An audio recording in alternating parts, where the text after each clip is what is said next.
ሰላም ሰላም ዩናይትዳውያን እንዴት ናችሁ ቤተሰቦቻችን? እነሆ አሁን ከኤፍኤ ካፕም ተሰናብተናል። አንድ የቀረን ውድድር እሱ ነበር። ቤተሰቦች ዩናይትድ አውሮፓ ሻምፒዮንስ ሊግ የአውሮፓ መድረክ የሚባል ነገር የለም። ከአረባው ካፕ በጊዜ ነው የተሰናበተው። ከኤፍኤ ካፕም እንዲሁ በጊዜ ተሰናብቷል። በታሪክ ከ111 ዓመት በኋላ ክለቡ 40 ጨዋታ ብቻ አድርጎ ሲዝኑን ለማጠናቀቅ ይገደዳል። ከ111 ዓመታት በኋላ ይሄ በክለቡ ታሪክ የተመዘገበ ዩናይትድ የሚያደርገው በጣም ዝቅተኛ የሆነ ጨዋታ ነው። የዩናይትድ ውጤት ማጣት እንደው ከሩበን አሞሪም ስንብት በኋላ ጫናዎች በአጠቃላይ አሁን ደግሞ በክለቡ አመራሮች ላይ ዞሯል። የክለቡ ደጋፊዎች ትላንት በዊልኮክስ ላይ ከፍተኛ የሆነ ጩኸት አሰምተዋል። ስቴዲየም ለቆ ሲወጣ ማለት ነው። እና በሩበን አሞሪም ስንብት እንደው ሰላም ያገኙ የሚመስላቸው የዩናይትድ ባለቤቶችና የዩናይትድ ቁልፍ አመራሮች ከክለቡ እንደው ደጋፊዎች በመጥፎ ጎኑ እየመጣባቸው እንደሆነና ያሰቡት ሰላም ሳይሆን በዩናይትድ ደጋፊዎች ከፍተኛ ተቃውሞና ለመረጋጋት ክለቡ ውስጥ እንዲፈጠር እንዳደረገ እየተረዱ የመጡ ይመስላል። በተለይ በቀጣይ ጨዋታዎች ላይ ውጤት የሚጠፋ ከሆነ በሚገርም ሁኔታ የዩናይትድ አመራሮች ላይ ከፍተኛ ጫና ይመጣል። በደጋፊው ከሩበን አሞሪም ስንብት ጋር ደስተኛ ያልሆኑ ደጋፊዎች በብዛት እንዲሁ ስላሉ ተብሎ እየተነገረ ነው ያለው። ይሄ አንዱ ነው። ግን በትላንትናው እንደው ከጨዋታው ይልቅ በጣም የሚያስወራን ነገር የትዊተር አካውንቱ የብሩኖ ፈርናንዴስ ሀክ መደረጉ ነው።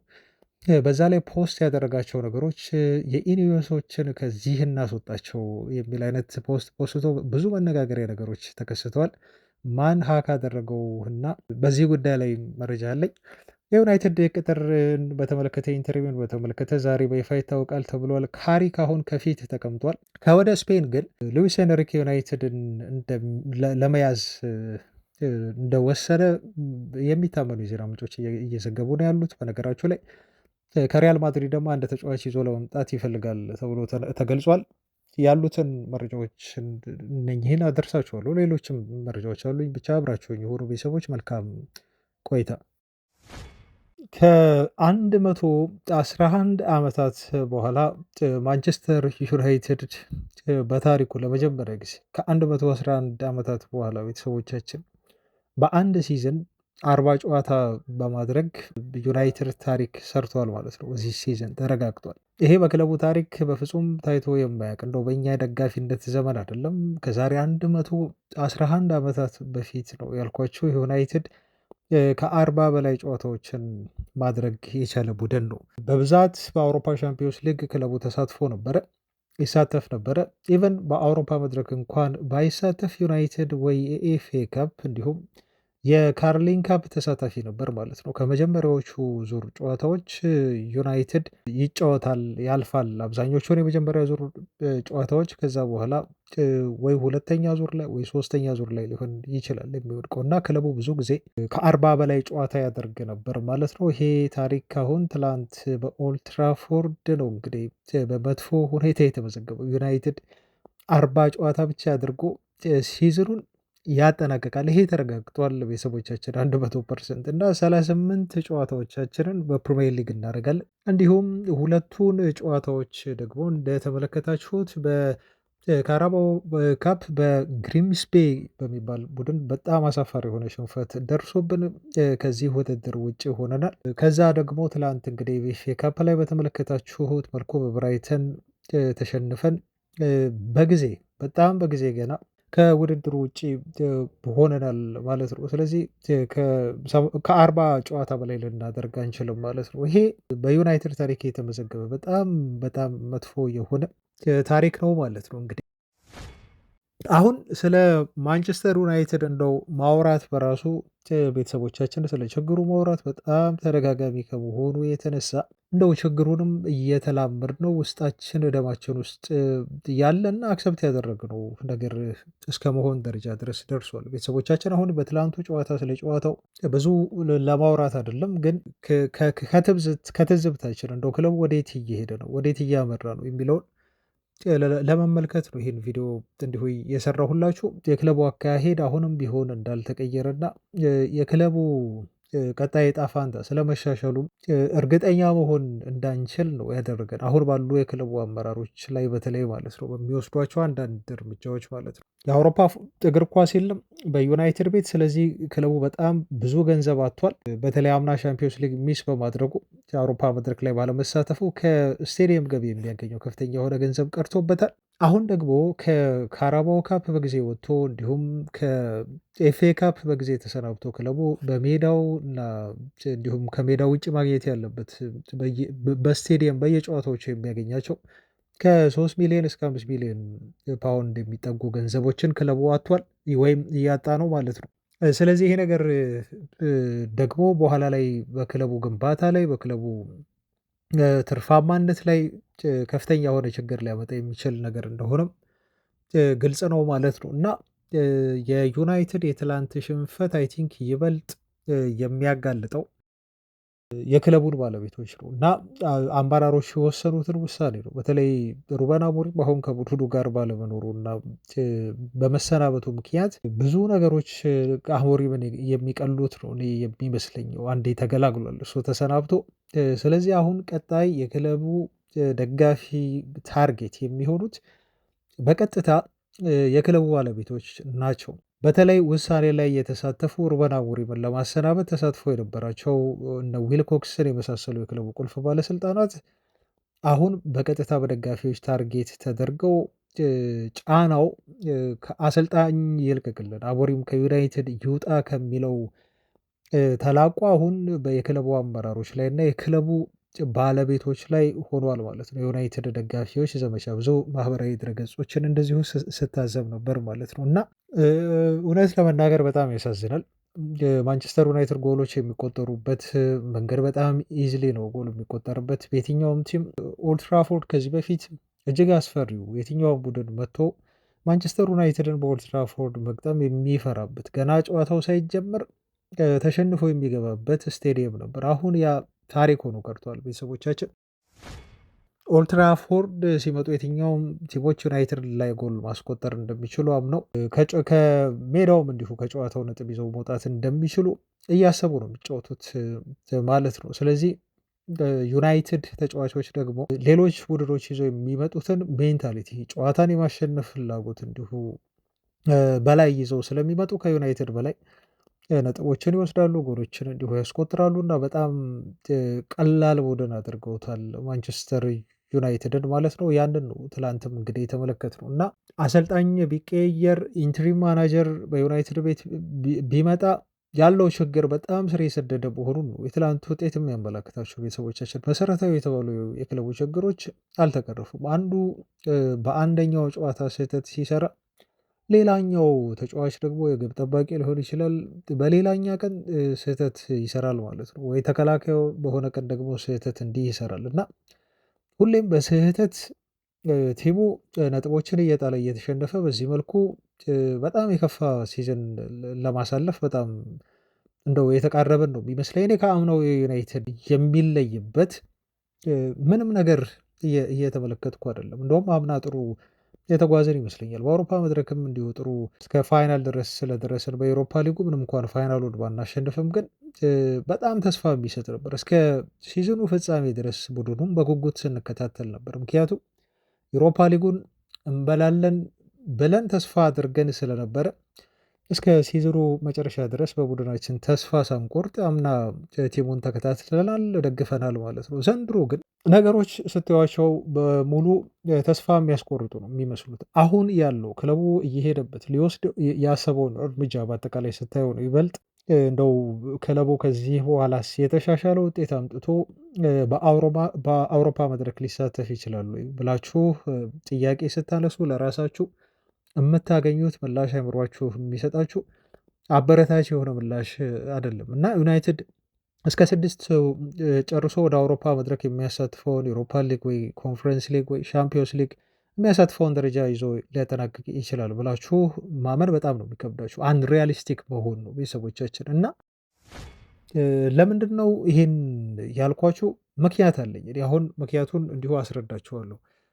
ትላንት ግን አሁን ወደ ምክንያቱ እንዲሁ ከመግባቴ በፊት ትላንት ማንቸስተር ዩናይትድ በኢኤፍኤ ካፑ ከብራይተን ጋር እንዲሁ ተሸንፎ ከውድድር ውጭ ከሆነ በኋላ ትልቁ ድክመት የነበረው የተጫዋቾች ደካማነት ነው ብሎ አሰልጣኙ ኢንትሪቦ ተናገረ፣ ፍሌቸር ማለት ነው። እና ይህን ንግግር የሚገርማችሁ ሌሎች ከዚህ በፊት ዩናይትድን ሲያሰለጥኑ የነበሩ አሰልጣኞች በሙሉ የተናገሩት ነው።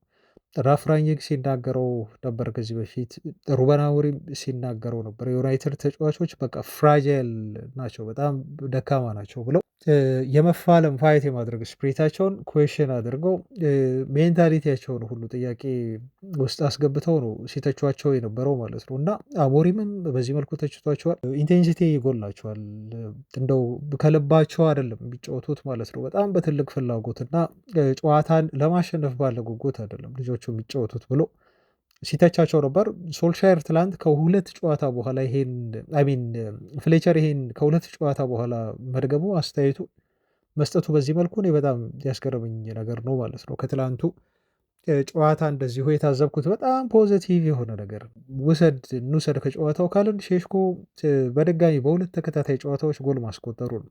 እውነት ለመናገር ከዚህ ልጅ በባለፉት ሁለት ጨዋታዎች 3 ጎል ከማስቆጠር ውጭ ፖዘቲቭ የሆነ ነገር ስለ ቡድኑ ማውራት ማንሳት አንችልም። የሚያስገርመኝ ደግሞ በተደጋጋሚ ሩበን አሞሪም ሲተችበት የነበረው ባክስሪ ነው የሚጠቀመው። ስለዚህ ወደ ባክፎር መመለስ አለብን ተብሎ እንዲሁ ቡድኑ ወደ ባክፎር ተመለሰ። ለሩበን አሞሪምም ስንብት ምክንያት የሆነው ጉዳይ ይሄ ነው።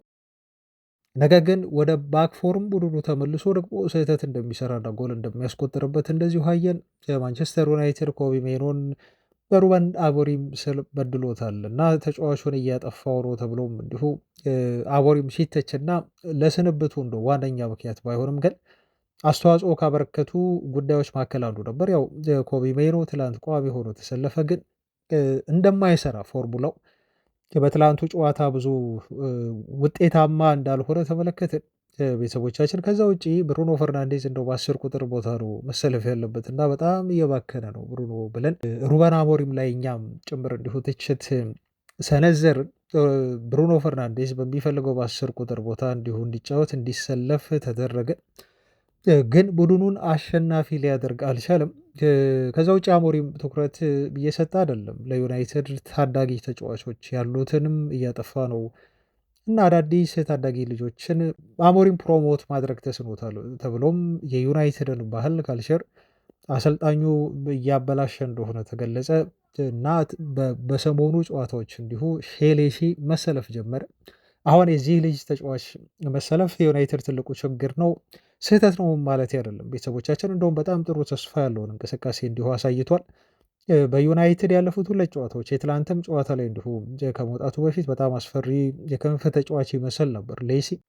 ነገር ግን ዞሮ ዞሮ ይህም ተጫዋች ታየ። አሁን ውጤቱ ግን ዩናይትድን አልጠቀመም። ዞሮ ዞሮ ዩናይትድ ከውድድሩ ተሰናብተዋል ማለት ነው እና የሚያስገርመኝ ፓርት ቤተሰቦች ይሄ ነው።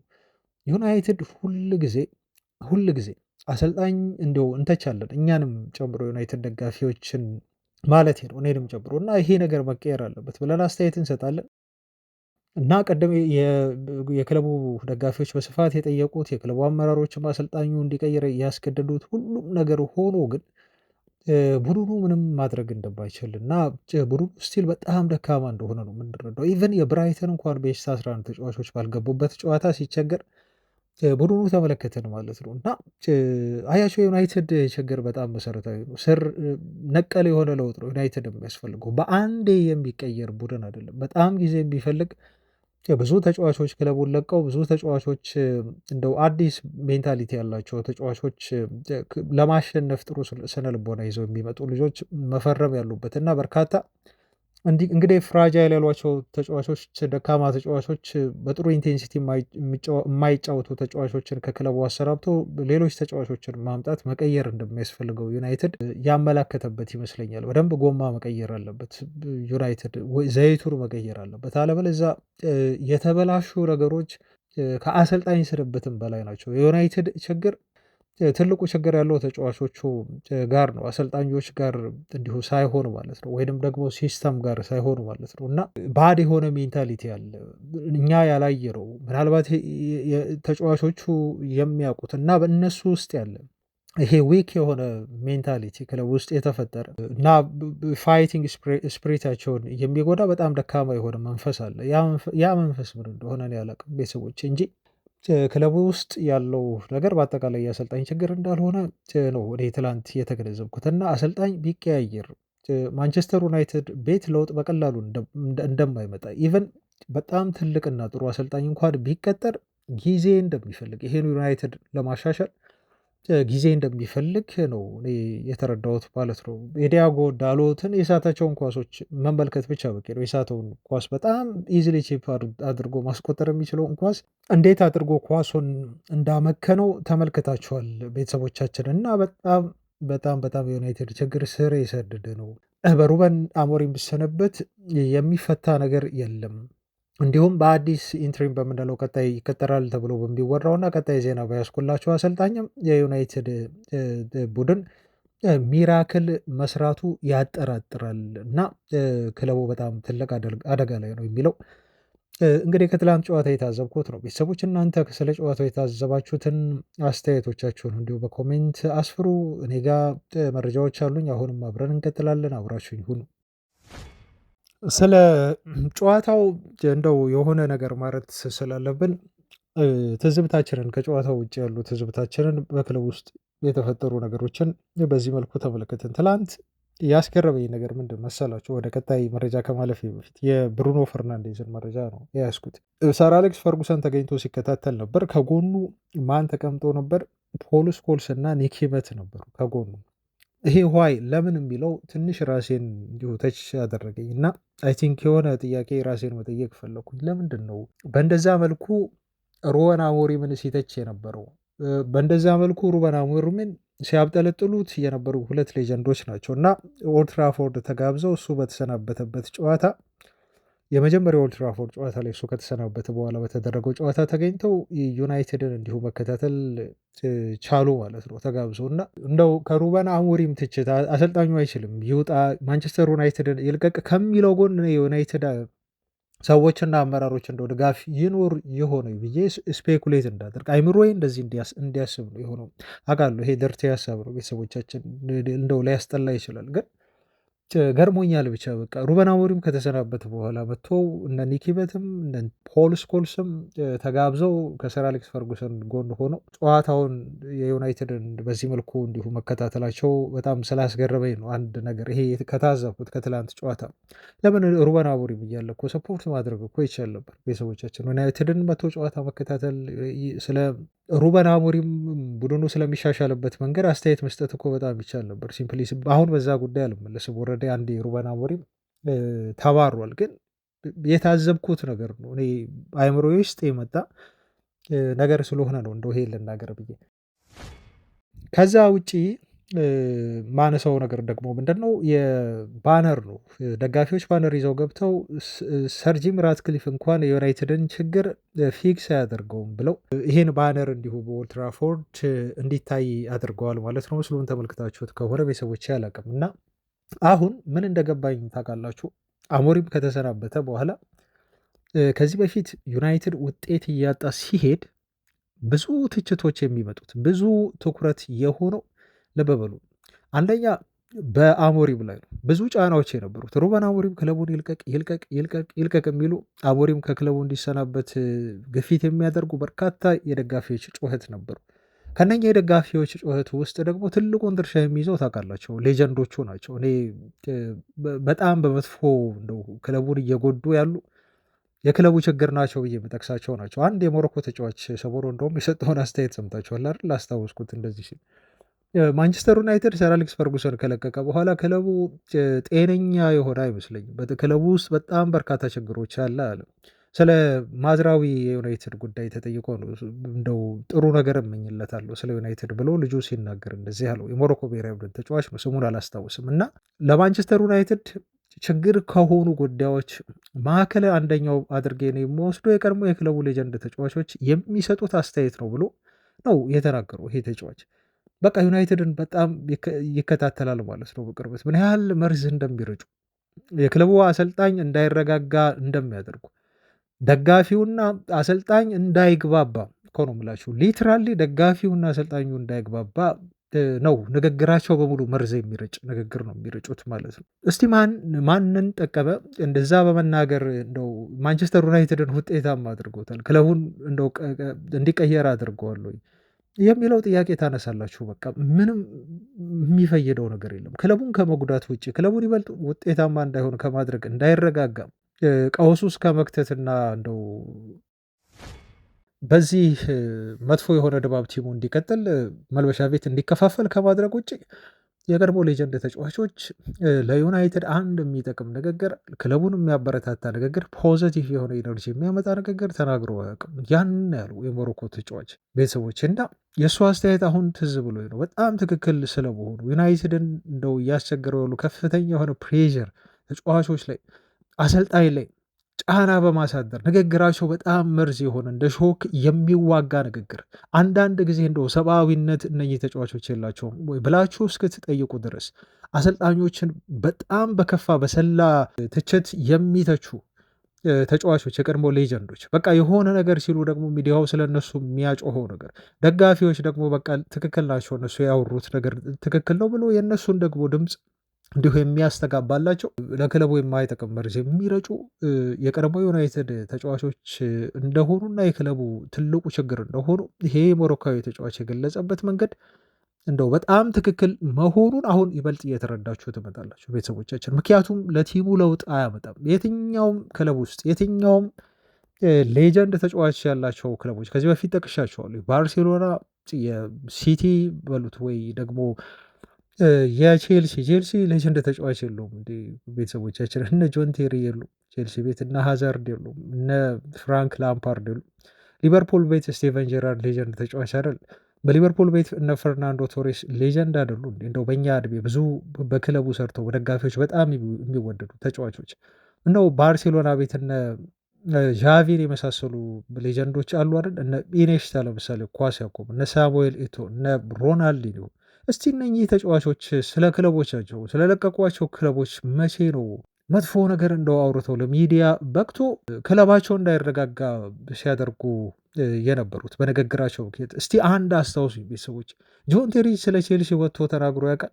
ቼልሲ ስኬታማ በሆነበትና ቼልሲ እንደው በወደቀበት መጥፎ ነገር ሲዝን ባሳለፈበት ጊዜ በሁለቱም እኮ ነው ዝም የሚለው ማለት ነው። ክለቡ ሲሳካለትም ወጥቶ በቃ የክለቡን እንትን ኤግዛጀሬት ሲያደርግ አንመለከተው።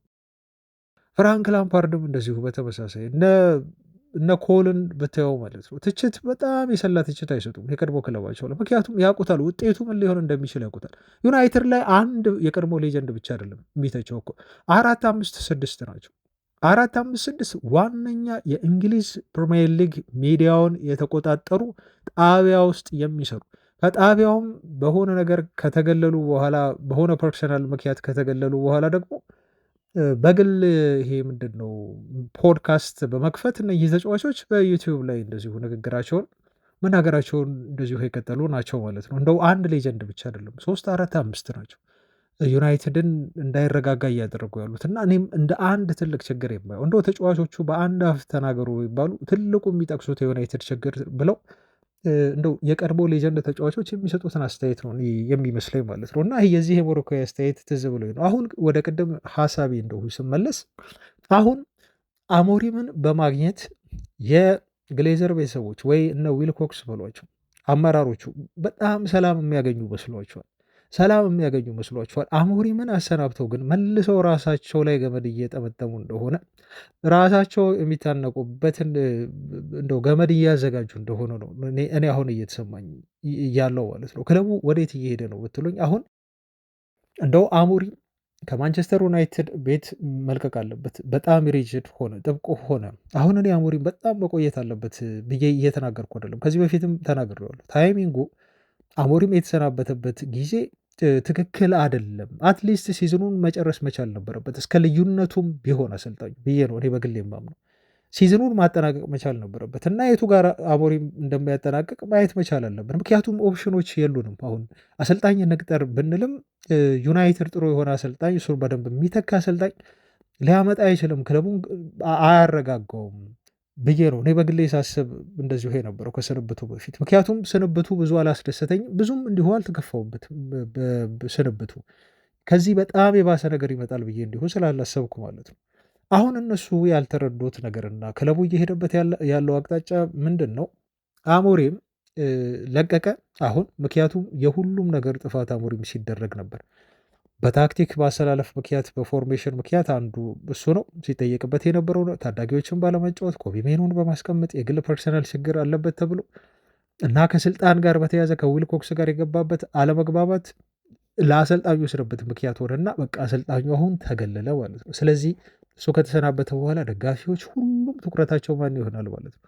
አሁን የክለቡ አመራሮች ላይ ይሆናል ማለት ነው። አያችሁ እንዴት እንደሚዞር ገመዱን ለአሞሪም አንገት ላይ እንደው አድርገው አሞሪምን ያሰናበቱበት ገመድ መልሶ እነሱ ጋር እንደሚመጣና የማንቸስተር ዩናይትድ ባለስልጣናት ከወዲሁ በደጋፊዎች እየተጮፈባቸው እንደሆነ ከትላንቱ የኦልድ ትራፎርድ ጨዋታ መጠናቀቅ በኋላ ዊልኮክስ ሲወጡ ከኦልድ ሲወጡ በደጋፊዎች ተጮፎባቸው ዩናይትድ አሁን ከዚህ በኋላ ኦልድ ትራፎርድ ላይ ጨዋታ ሲያደርግ ዊልኮክስ ላይ በየጊዜው መጮሁ አይቀርም። ምክንያቱም አሞሪምም የራሱ የሆነ ፋን አሉ። አሞሪምም የራሱ የሆነ እውነታ አለው። በዩናይትድ ቤት ደጋፊዎች አሉት። ሩበን አሞሪምም ዊልኮክስ በተለይ በቀጥታ እሱን ከስልጣን ጋር እንዲሁ ተጋፍቶ እኔ ነኝ ማናጀርህ ብሎ እሱን የገፋበትና ከክለቡ እንዲለቅ ያደረገበት መንገድ በሁሉም ደጋፊዎች እኮ አይወደድም። ቤተሰቦች በተለይ ደግሞ እሱ ከለቀቀ በኋላ ውጤት ይበልጥ እንዲህ እየተበላሸ ሲሄድ አሁን ቀጣይ ያሉን ጨዋታዎች በጣም ከባባድ ናቸው። እንደምታውቁ አርሰናልን እንገጥማለን። በቀጣይ የምናደርጋቸው ጨዋታዎች እኚህ ናቸው። ሲቲንም እንገጥማለን። ሲቲን ቀድመን ከዛ አርሰናልን ነው የምንገጥመው። ቤተሰቦች እነኚህ ሁሉ ጨዋታዎች ቀጥለው የሚመጡ የፕሪሚየር ሊግ ጨዋታዎች ዩናይትድ አሁን ባለበት ሁኔታ ከባድ ፈተና የሚሰጡት ጨዋታዎች ናቸው ለዩናይትድ። እንደው ዩናይትድ እነኚህን ጨዋታዎች የማሸነፍ አቅም የለውም እያልኩ አይደለም፣ ተጫዋቾቻችንም የላቸውም እያልኩ አይደለም። ግን የክለቡን ችግር እና የክለቡን አመራሮች በተለይ ደግሞ የክለቡ ባለቤቶች ላይ የሚነሳውን ተቃውሞ ሆን ብሎ ከአሰልጣኝ ወደት ያመጣል፣ ወደ አመራሮች ወደ እነኚህ ሰዎች ያመጣል። ይሄን ነገር አልተረዱትም። በጣም ሪስክ ያለው ውሳኔ ነው የወሰዱት። በጣም አደጋ ያለው ጫናዎች በሙሉ ትችቶች በሙሉ አሞሪም ላይ ነበር አሁን ያለው። አሞሪም እኮ ተገላገለ። ሩበን አሞሪም እንደ ኢሳቀው ወዶ መሰላችሁ እንደ ቤተሰቦች እንዴ በኦልትራፎርድ እኮ ለልምምድ ሲመጣና እንደው ስንብቱ ሲነገረው አሞሪም ከጓደኞቹ ጋር በጣም ነው እንደው የተሳሳቀው እኮ አሉ። በጣም ነው በቃ የሆነ ትልቅ ሸክም ከላዩ ላይ እንደተራገፈ አሁን የሳቀው ስል ክለቡን በማንጓጠጥ በማሽማጠጥ አይደለም፣ ክለቡ ላይ እንደው ሙድ በመያዝ አይደለም። ግን እየተሰራ ያለው ነገር ልክ እንዳልሆነና የሆነ ትልቅ ነገር እንደቀለለው እዛ ጋር ለማሳየት ነው። በቃ የሆነ ትክክል ያልሆነ ነገር አለ ማለት ነው። እንደው አሞሪም ቢናገረው ራሱ እኔ ደስ ይለኛል። ክለብ ውስጥ ያለውን ትልቁ ችግር አመራሮቹ ናቸው። በጣም ክለቡን አምቀው ዩናይትድን እንደው እንዳይሻሻል አድርገው የያዙት። በቃ ይሄ ነገር እኔ ይፋ ቢወጣ ደስ ይለኛል። ክርስቲያኖ ሮናልዶ በእርግጥ አውርቶታል። ክለቡ ባለቤት እስካልተቀየረ ድረስ ማንቸስተር ዩናይትድ መቼም አይቀየርም ብሎ ነው የተናገረው። እና የክለቡ ትልቁ ችግር ተጫዋቾቹ አይደሉም ብሏል እሱ። አሁን እንዳለው ከሆነ እንግዲህ የክለቡ ባለቤቶች ከላይ ነው መቀየር እንዲሁ ያለባቸው ሲል ነው እንደዚሁ የተናገረው። ከዛ በተዋረድ ተጫዋቾቹ ናቸው ችግሩ ብለን ደግሞ ሁለተኛ ላይ እነሱ እናመጣለን። በሰላም የሚኖሩ መስሏቸዋል። የዩናይትድ ደጋፊ በራሱ ከሌጀንዱ የባሰ እንደው ሁሉንም ባይሆን አብዛኛው ዩናይትድ ደጋፊ በተለይ በጣም ፕሬዠር የሚያሳድር ደጋፊ ነው ያለው በዓለም ላይ። ሚዲያውን የተቆጣጠረ ደጋፊ ነው። አንድን አሰልጣኝ ለማሞካሸት አንድን ተጫዋች እንዲሁ ለማበረታታት እና ወዲያው አግድኖ ያንን ተጫዋች ለመስቀል ወዲያው በፍጥነት ለመስቀል በጣም ሁሉም ነገር በእጁ ያለው ደጋፊ ነው። የዩናይትድ ደጋፊ በየቦታው ያለ ደጋፊ ነው። በመላው ዓለም የሚደመጥ ተደማጭ ነው። በየቦታው ስመጥር የሆኑ ፖፑላር የሆኑ ሰዎች ዩናይትድ አሉት እና ይህን ፎርስ ነው የናቁት ባለቤቶቹ ወይንም አመራሮቹ። ይህን ፎርስ ንቀው ነው ሩበን አሞሪምን የገፉትና እኛ ሰላም እናገኛለን በቃ ከዚህ በኋላ አሞሪም ስለለቀቀ ክለቡን ብለው እያሰቡ የሚገኙት ግን አላወቁም። ይበልጥ የራሳቸውን ገመድ እንዲሁ እየቋጠሩ መሆናቸውን አልተረዱትም። አሁን እሳቱ ወደ እነሱ ላይ ነው። ሰሞኑን ትመለከታላችሁ። በተለይ ውጤት እየጠፋ የሚሄድ ከሆነ ከፍተኛ ጫና ነው የክለቡ አመራሮች ላይ የሚኖረው እና ዊልኮክስ ሁሉ ሊለቅ ይችላል። ቤተሰቡ ሊለቅ ይችላል። ሌሎችም አሁን በሰር ጂም ራትክሊፍ የመጡ አመራሮች በደጋፊዎች ጫና መሰረት ሊለቁ ይችላሉ። ባለቤቶቹም ሁሉ ላያምኗቸው ይችላሉ በሚሰሩት ነገር እና በሚወስኑት ውሳኔ ማለት ነው። ይሄ አንደኛው ነገር ነው። ሌላው ቅድም እንደው ይዤ የተነሳሁትና ላወራቸው ያሰብኩት ነገር የብሩኖ ፈርናንዴስ ትዊተር አካውንት ትላንት ከጨዋታው በላይ መነጋገሪያ መሆኑ ነው። በጣም ያስገረመኝ መረጃ ነው። ዩናይትድ በኤፍኤ ካፕ ከተሸነፈ ከወጣ በኋላ የብሩኖ ፈርናንዴስ ትዊተር አካውንት ሀክ ተደረገ። ሀክ ተደርጎ በተከታታይ ሲፖሰቱ የነበሩ ፖስቶች በብሩኖ ፈርናንዴዝ ላይ ሌታስ ሪሙቭ ኢኒዮሶችን የሚል ሌታስ ሪድ ኦፍ ኢኒዮስ የሚል ፖስት ሁሉ ሲፖሰት ነበር። ኢኒዮሶችን እስቲ ከዚህ እናባረራቸው እናስወጣቸው የሚል ፖስት ማለት ነው። እና ሀክ ያደረገው ማን እንደሆነ አልታወቀም። ከኤፍኤ ካፑ ዩናይትድ ሽንፈት በኋላ ነው። በተከታታይ በጣም ብዙ ትዊቶች ነው የተደረጉት። በጣም ብዙ ትዊቶች ኢቨን ዩናይትድ በሊቨርፑል 7-0 የተሸነፈበትን ይሄ ቦርዶ የለም ውጤት የሚያሳየውን እሱን ፒክቸር ሁሉ ብሩኖ ፈርናንዴስ ላይ እንዲሁ ሼር አድርጓል ማለት ነው። ይሄ ሀከር የተባለው ሀክ የሚለውን እንግዲህ በኮቴሽን አድርጉት። ኦፍኮርስ ብሩኖ ፈርናንዴዝ ይሄን ሊያደርግ አይችልም። አንዳንዶች ብሩኖ ፈርናንዴስ ሆን ብሎ ነው የክለቡ አመራሮች ችግር እንዳለባቸው ለመናገር ነው ብሏል። አንዳንዶች ይሄ የሩበን አሞሪም ሰዎች ናቸው ይሄን ያደረጉት ይሄ እንዲሆን ያደረጉት ብለው እንደዚሁ ሩመር ያነሳሉ። ኤኒዌይስ ትልቁ ነገር አሁን ሀክ መደረጉ ሀክ ተደርጓል። ብሩኖ ፈርናንዴዝ ይሄን እንደማይፖስት እርግጥ ነው።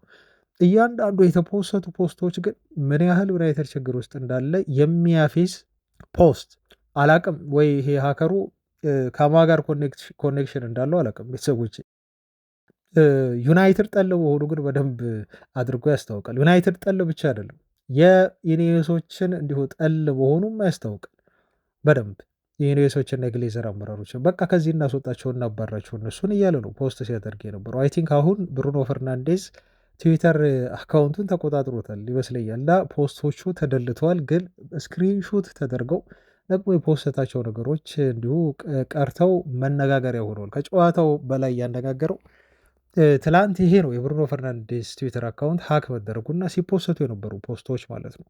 ብሩኖ እንደው ዘሰን ያወጣው መረጃ እዚህ ጋር ልጨምርላችሁ ስለ ብሩኖ ካወራው ዘንዳ ተጫዋቹ አሁን የዩናይትድ የመጨረሻ ሲዝኑ እንደሆነ አምነዋል የቡድን አጋሮቹ ሁሉ ብሎ ዘሰን ጋዜጣ መረጃ ይዞ ወጥቷል። ብሩኖ ፈርናንዴስ በኦልትራፎርድ ያለው በማንቸስተር ዩናይትድ ያለው እምነትና በክለቡ ያለው ትዕግስት ሁሉ አልቋል ነው የተባለው። እንግዲህ በተለይ አሞሪም ከተሰናበተ በኋላ በዩናይትድ ቤት የሚቆይበት ምክንያት የለውም እና የመጨረሻ ሲዝኑ እንደሚሆን ምናልባት ማንቸስተር ዩናይትዶች ቀጣይ ክረምት ላይ ውል ማፍረሻ ሂሳብ አለው ታውቃላችሁ፣ እና እንደሚሸጡት ይጠበቃል። ከዓለም ዋንጫ በኋላ ከዩናይትድ ለመልቀቅ ነው እየተዘጋጀ ያለው። ጠያቂ ክለቦችም እንደሚመጡ ይጠበቃል። ኢቨን ከአውሮፓ ከሳውዲ ብቻ አይደለም። እምቢ የሚሉ ከሆነ እንደው የማይሸጡ ውል ማፍረሻ ከተከፈለ ኦፍኮርስ ተጫዋቹን ለመልቀቅ ይገደዳሉ። ግን እንደው ተደራድሬ ልግዛ ብሎ ለዩናይትድ 40 ምናምን የሚያቀርብ ክለብ የሚኖር ከሆነ ተጫዋቹ የለቀቁኝ ደብዳቤ ሁሉ ሊያስገባ ይችላል የተባሉ ይሄን የዩናይትድ ተጫዋቾች ይፈራሉ። ብሩኖ ፈርናንዴዝ የመጨረሻው ሲዝን እንደሆነ ዩናይትድን ሊለቅ እንደሚችል መልበሻ ክፍል ቤት የዩናይትድ ተጫዋቾች እንደዚህ ነው የሚያምኑት ወይም የሚያስቡት ሲል ዘሰን ጋዜጣ መረጃ ይዞ ወጥቷል። እንደው አብሬ አያይዤ ልንገራችሁ በሚል ስለ አሰልጣኝ ቅጥር ደግሞ ላወራ አዲስ ነገር እንደው ስለተገኘና ዛሬም ቀኑ ይሆናል ተብሎ ስለሚጠበቅ ይፋ የሚሆንበት የዩናይትድ ኢንትሪም ማናጀር ግን ሰሞኑን ይችን 2 ቀን እንደው ስንገናኝና ዜና ሳደረሳችሁ ትዝብቴን የክለቡ አመራሮች እዩ ምን ያህል ደካማ እንደሆኑ ስናገር ነበር። ቤተሰቦች ለምንድን ነው ይሄን ያልኩት? ቼልሲዎች ማሬስካን ሲያሰናብቱ በድንገት ነው፣ ሁሉም ነው ሰርፕራይዝ የሆኑ በድንገት ሁሉም ተመልካች ማለት ነው በድንገት የእግር ኳስ ቤተሰብ በጣም ተገርሞ ነበር። ግን ደግሞ ክለቡ በጣም በቂ የሆነ ዝግጅት አድርጎ ነበር። ማሬስካ ሊለቅ እንደሚችል ካሰቡ በኋላ ብዙ ስራዎችን በጣም በፍጥነት ነው የሰሩት እና ማንን ታርጌት አድርገው ማምጣት እንዳለባቸው አመራሮቹ በጣም ጠንቅቀው ያውቁ ነበር። ወዲያውኑ አክት ያደረጉት ብዙም አልቆዩም። ወዲያው አሰልጣኙን ቀጠሩ። ያውም ቋሚ የሆነ አሰልጣኝ የቀጠሩት። ይማጅል ልብ በሉ ቤተሰቦች። የዩናይትድ አመራሮች ግን ከሩበን አሞሪም ጋር መቆየት እንደማይችሉ ያውቁት ነበር። በደንብ አድርገው ፍንጮች እየሰጣቸው ነበር አሰልጣኙ በቅርቡ ሊለቅ እንደሚችል። እነሱም ሊያሰናብቱት በውስጥ እንደወሰኑ ያውቁ ነበር። ሩበን አሞሪምን እንዳሰቡት አሰናበቱት። ግን እሱን ካሰናበቱ በኋላ አሁን ይኸው ስንት ቀናቶች ተቆጥረዋል ማለት ነው። ክለቡ ቋሚ አሰልጣኝ አይደለም። ቋሚ አሰልጣኝ እንተውት ቤተሰቦቻችን፣ እሱማ ገና የሚታሰብ አይደለም። ኢቨን ኢንትሪም ማኔጀር ለኢንትሪም አሰልጣኝ ለጊዜያዊው አሰልጣኝ ሌላ ጊዜያዊ አሰልጣኝ እንኳን እስካሁን ድረስ መቅጠር አልቻሉም ማለት ነው። ከዚህ በላይ የዩናይትድን አመራር ድክመት የሚያሳይ ነገር የለም። ቤተሰቦች እውነት ለመናገር እኔ በጣም ነው ሾክ ያደረጉት። ሩበን አሞሪም ከተሰናበተ ዛሬ ጠዋት እሱን ካሰናበቱት ከሰዓት በኋላ ማን እሱን መተካት እንዳለበት እንደው በኢንትሪም ከሆነ ክለቡ ወስኖ ጨርሶ እንዲሁ አሰልጣኙን ቅጥር መፈጸም መቻል አለበት። ገና እነሱ ኢንትሪም ማናጀር ለመቅጠር ጨራታ ይሄ ምንድን ነው ሲቪ እንዲያስገቡ እና ገና ደግሞ ኢንተርቪው ያደርጋሉ ማለት ነው። እና ፕሮሰሱ መቼ ነው? እስቲ ፕሮሰሱ ደግሞ ከተጠናው ኢንተርቪው ከታየ ከተገመገመ በኋላ እንወስናለን ብለው ይኸው አሉ እስካሁን ድረስ ማለት ነው። ኢቨን ዛሬም ይሄን ዜና እየሰራሁላችሁ ይፋ አላደረጉትም። ዛሬ ያደርጋሉ ተብሎ ነው የሚጠበቀው። ግን እንደው በደንብ ስትራክቸር ያለው ቡድን ቢሆን ኖሮ ቡድኑ በእቅድ በዓላማ ቢመራ ኖሮ እንዴ ሩበን አሞሪምን እንደሚያሰናብቱ እያወቁ እንዴት ነው አይደለም ለክለቡ ቋሚ አሰልጣኝ ቅጥር ይቅርና ኢንትሪም አሰልጣኝ እንኳን እንደው ሪዘርቭ የላቸውም እንዴ? አሰልጣኙን ለማሰናበት ሲያስቡ በዚህ ጉዳይ ላይ አይዘጋጁም እንዴ? ቤተሰቦቻችን እንዴት ይሄን ሁሉ ቀን ሊፈጅ ይችላል የሚለው በጣም አጠያቂ ነገር ነው ማለት ነው። አያችሁ የዩናይትድ ችግር አመራሩም ላይ እንደሆነ በጣም ከፍተኛ የሆነ ችግር እንዳለ ነው የሚያሳያችሁ። አሁን የወጣው ዜና ምንድን ነው? ሶልሻየር ሲባል ነበር።